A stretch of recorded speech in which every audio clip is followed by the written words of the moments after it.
Love, you can see it. You can feel it. You can touch it. It's all around. That's why when the love of God surrounds you, you're like, I can feel his presence. You begin to cry, but nothing has, people begin to look at you. Are you crazy? If you're at work, you'll cry because you know the love. You say, my God, the love of God. Why are you crying? Because you know something has touched you. Something has moved you. See, love moves. Love shifts things. Amen, amen.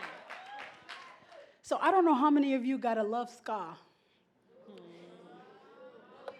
See, the only way I can see you and know that you have birthed love is with the scar that you have.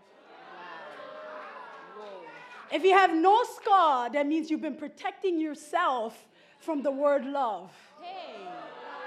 So you've been backing away a lot of times because you don't want to get hurt. So there's no scar to prove that you have birthed it, love. Amen. I'm talking to somebody that's in this house that understand love only comes with sacrifice. Yes. So if you don't live a life of sacrifice, that means you have not fully experienced the love that I'm talking about today. Because we understand love in various ways, right? There's the earthly love and there's a heavenly love we're going to discuss about. I want us to read Hosea 1, verse 2.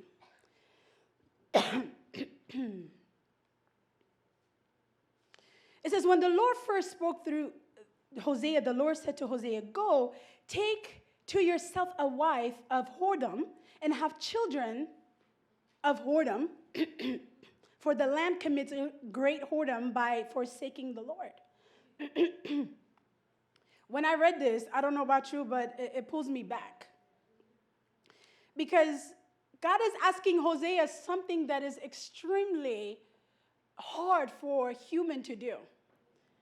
Sometimes you can get into a relationship without knowing too much about the person. There's a side of them that is hidden. God is sending him to marry somebody without hiding what is taking place in her life. You see, sometimes when you have a relationship with God, it's a little tricky. Because places that he sends you to, things that he will begin to ask you to do, it comes with truth. You would know sometimes what you're getting into. And that's why a lot of the times you back away because it is hard to sacrifice to that level. Amen. But Hosea comes and says, God comes to Hosea and says, go and marry a prostitute. Put yourself in Hosea's shoes. Hearing God, you're going to be like, that ain't God. That's the devil. I know you're going to say that. If you're in Hosea's shoes, there is no way God is going to tell me to marry a sinner. If you see a man that is drinking, that is gambling, if you see a man that is sleeping around doing all these various things, you'll be like, that is not a believer. There is no way God will send me to this man. It's true. There is no... So when God begins to speak and say, that's him, you're like, he is not sanctified. He is not holy. He don't pray. What he going to offer me? Ain't nothing there for me. It's true. I don't know about y'all. I will say that too. Until I go back to my knees and God says, go. I'm like, hey.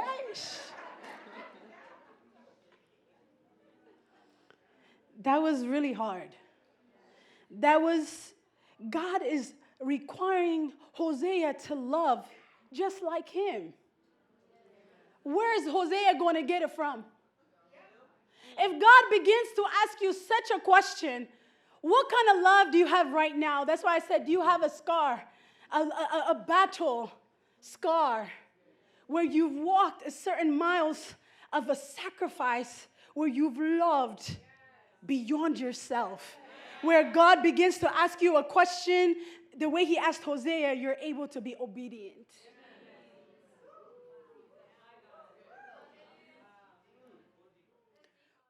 Subscribe to Lily Java's YouTube channel to see exclusive footage, upcoming shows, ministry services, and so much more. Also, remember to click the notification bell to get alerted for any new content.